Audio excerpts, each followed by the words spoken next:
Bienvenue à tous. Welcome to our international press review here on France 24. Our main story we start with today is a shocking gun tragedy in the United States. Paul Barber's here reviewing the world's press for us. What's the reaction been to the story, Paul? Yes, Mark. Well, we've looked at the United States papers, obviously, to see how they've reacted. And, I mean, it's so sad. This is a scene we've seen so many times, people running for cover, people running from a dreadful shooting incident. Now, we start with the Omaha World Herald, which is actually the local paper for this, very usual, normal Midwestern town. And they have got several very shocking witness accounts of what it was like to be in that mall. It was, they set the scene very well. A man playing Christmas carols on the piano, and lots of, especially women, shopping at lunchtime doing their Christmas shopping when the shots start, and some terrifying witness accounts. We've got one woman who was standing next to a man looking up at the atrium, up an escalator, sees the gunman, this young 19-year-old lad, and the man Robert Hawkins, of course, and the man next to her gets shot in the head, and he's obviously one of the casualties. Another staff member who was there when he started, her boss told them all to run to the back room. She made it. None of the others did in the customer service department. Absolutely terrifying. What are other newspapers saying about it? Well, the New York Times, they've got quite a lot of background on Robert Hawkins. The woman who was his guardian, Deborah Kovacs, received a call just before the shootings apologising, and she didn't know what he was going to do, but when she heard about the shootings, she had a very sick feeling in her stomach, she says.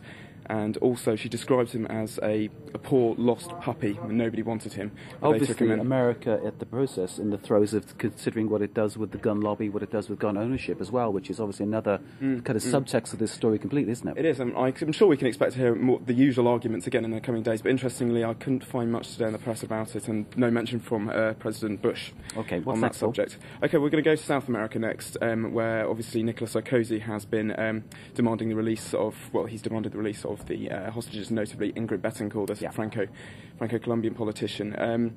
El Tiempo has said they've questioned whether this can have much effect, and I mean they've gone on a lot about it. They've gone to great deal of they've got a great many pages covering this story, and they asked the $1 million question: will the FARC listen to this? Can Sarkozy make a difference? And they also, they quote a FARC leader saying that Sarkozy's role is artificial. Basically, it doesn't mean anything. He's just going through the motions. So that's interesting. The FARC quoted in Colombia's main newspaper. Well, they cite him. I don't know if it's a direct quote, but it's a cite.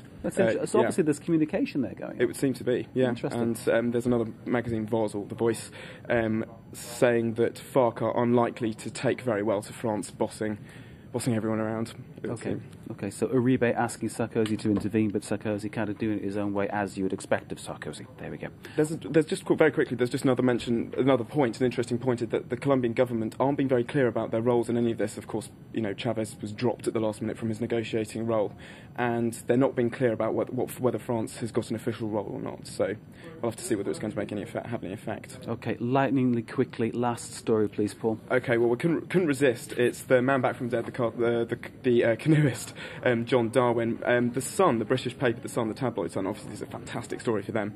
They've caught up with his wife, Anne Darwin, in Panama, where they were obviously discovered, where this photo was discovered, it was on a website, you can see it there. It was on a website of this company that houses people expats in Panama, and they were obviously stupid enough, we have to say, to have the photo taken. And Anne is saying that she's devastated that her sons are, they're never going to talk to her again. And My sons will not forgive me is their headline. That strikes me as a very tame headline for The Sun. She wasn't honest. But you are, Paul. Thank you for joining us, sir. This has been our international press review with the very honest Paul Barber. You're watching France 24. Stay with us.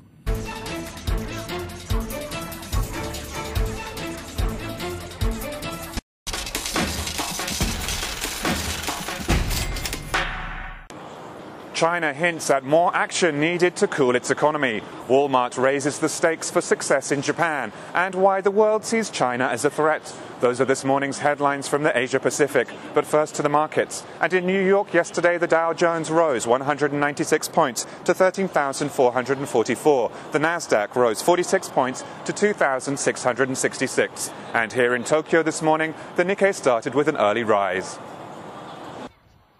China's bullish investors face an uncertain session after the government said it needs to do more to cool the economy. The central bank plans what it calls a tight monetary policy next year. That may mean higher interest rates and a stronger currency. The new wording signals that 5 interest rate hikes this year haven't succeeded in calming the economy. Growth was 11.5% last quarter, and inflation is at its highest in a decade. The statement may give the government more leeway to let the yuan appreciate, something demanded by more and more analysts, even inside China. It would also please U.S. Treasury Secretary Henry Paulson, who is due to visit Beijing next week. Even after 5 years of losing money in Japan, Walmart Stores isn't ready to give up. The world's biggest retailer is paying 580 million euros to boost its stake in the Japanese supermarket chain from 50 to 95%. And it also wants to buy the last 5% too.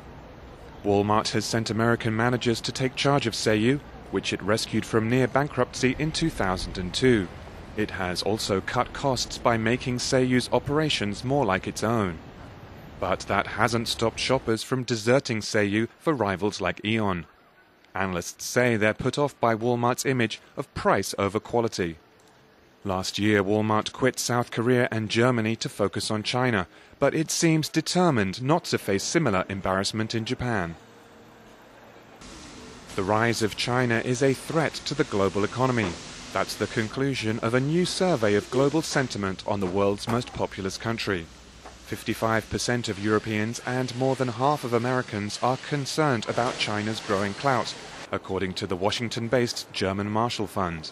Those figures are slightly lower than in the previous survey, but show that Beijing's image abroad still needs more work.